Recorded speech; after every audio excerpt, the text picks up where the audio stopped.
हंसती हुई महिला, आईनों और रहस्य की कहानी। रावंसपायर का शहर अपनी गहरी खामोशी के लिए जाना जाता था, जहां हवा भी अतीत के रहस्यों को फुसफुसाती थी। इसके बीचों बीच खड़ा था लिरिक थिएटर, जो कभी कला और मनोरंजन का केंद्र था। अब ये एक साया बन चुका था, जिसके टूटे खिड़कियां और उखड़ी हुई पेंट एक डरावनी झलक देते थे। लेकिन थिएटर के बारे में कहानियां इसकी खस्ता हालत की नहीं थी, बल्कि उस औरत की थी जिसकी हंसी इसकी दीवारों में गूंजती थी। हंसती हुई महिला। किंवदंती कहती है कि अन्या वर्मा नाम की एक अभिनेत्री ने 50 साल पहले उद्घाटन की रात अपने प्रदर्शन से दर्शकों को मंत्रमुग्ध कर दिया था। उसकी मुस्कान मोहक थी, उसकी हंसी जादुई। लेकिन वो रात एक त्रासदी मनो बदल गई, जब एक रहस्यमय आग ने मंच को घेर लिया। अन्या गायब हो गई, उसका शरीर कभी नहीं मिला। तब से कई लोगों ने उसकी हंसी को थिएटर के अंधेरे में गूंजते हुए सुना है, एक डरावना सुर जो रीढ़ में सिहरन पैदा करता है। हुक। रिया, एक तेजतर्रार पत्रकार जो शहरी किंवदंतियों को उजागर करने के लिए जानी जाती थी, हंसती हुई महिला की कहानी की ओर आकर्षित हो गई। उसने रावंसपायर में अपना बचपन बिताया था, जहां ये किंवदंती बच्चों को डराने के लिए एक सोने की कहानी थी। अब एक वयस्क के रूप में उसने इसे एक डॉक्यूमेंट्री बनाने का मौका देखा, जो उसके करियर को नई ऊंचाइयों तक ले जा सकता था। एक ठंडी शरद संध्या, रिया लिरिक थिएटर के सामने खड़ी थी। उसके कंधे पर कैमरा लटका हुआ था।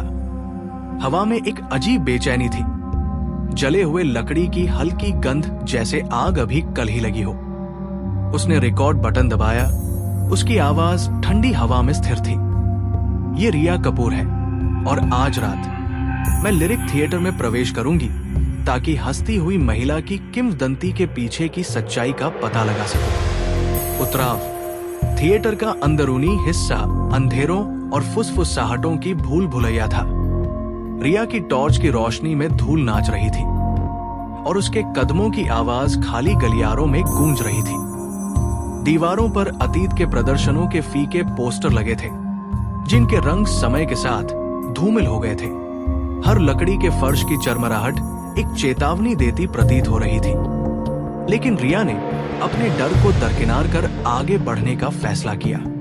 जैसे जैसे वो और आगे बढ़ी, उसे भव्य आईना कक्ष मिला, जिसे अन्या का पसंदीदा स्थान कहा जाता था। आईने जो अब दरारों और धूल से भर गए थे, फिर भी उसकी टॉर्च की हल्की रोशनी को प्रतिबिंबित कर रहे थे। उसने अपना कैमरा सेट किया। उसकी लाल बत्ती धड़कन जैसी चमक रही थी, और उसने बयान करना शुरू किया। ये कमरा वो जगह थी जहां अन्या ने अपने कौशल को निखारने में घंटों बिताए। कहा जाता है कि अगर आप आधी रात को आईने के सामने खड़े हो, तो आप उसकी परछाई देख सकते हैं, जो आपको मुस्कुराती हुई दिखाई देगी।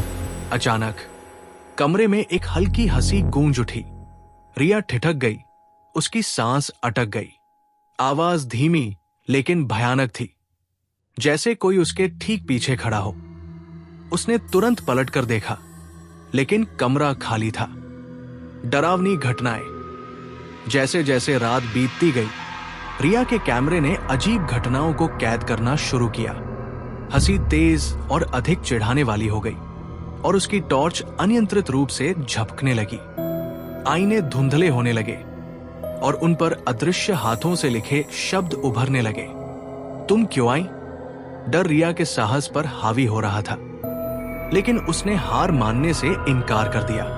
उसने कैमरे की ओर देखा और कांपती आवाज में बोली, ये मेरे करियर की सबसे बड़ी उपलब्धि हो सकती है। अन्या, अगर तुम यहां हो तो खुद को दिखाओ।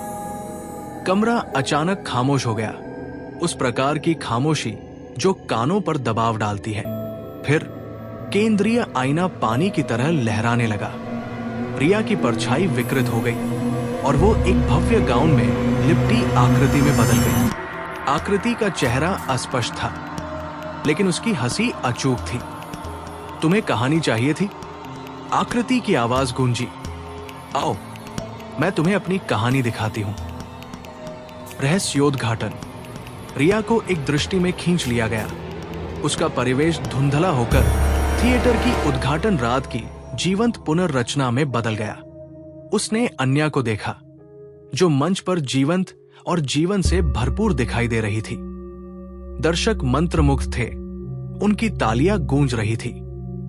लेकिन इस आनंदमय क्षण के नीचे एक भयावह सत्य छिपा था। अन्या को थिएटर के मालिक का काला सच पता चल गया था। उसने अपने साम्राज्य को धोखाधड़ी और खून खराबे के माध्यम से खड़ा किया था। उसके प्रदर्शन की रात उसने मालिक का सामना किया और उसकी करतूतों का पर्दाफाश करने की धमकी दी। गुस्से में उसने आग लगाई, जिससे अन्या हमेशा के लिए चुप हो जाए।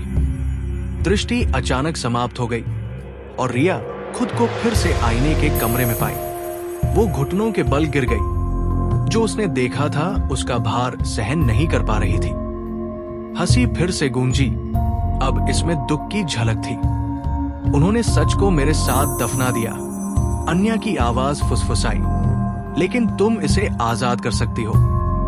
भागने का प्रयास।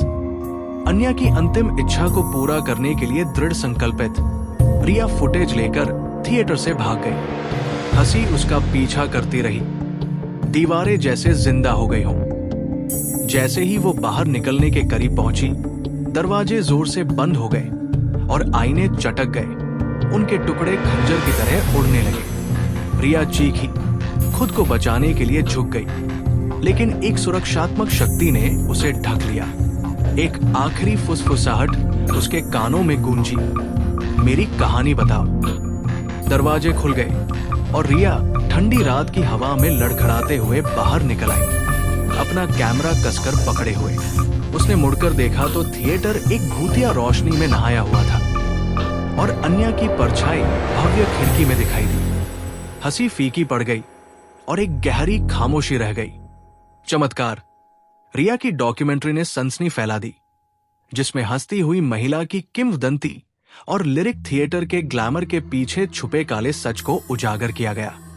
उसके काम ने थिएटर के मालिक के खिलाफ सबूतों की खोज को प्रेरित किया, जिसे लंबे समय से एक सम्मानित व्यक्ति माना जाता था।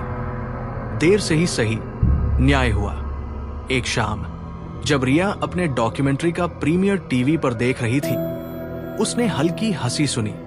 उसने पलटकर देखा तो अपने लिविंग रूम के आईने में अन्या का प्रतिबिंब मुस्कुराता हुआ दिखाई दिया, जो धीरे धीरे गायब हो गया।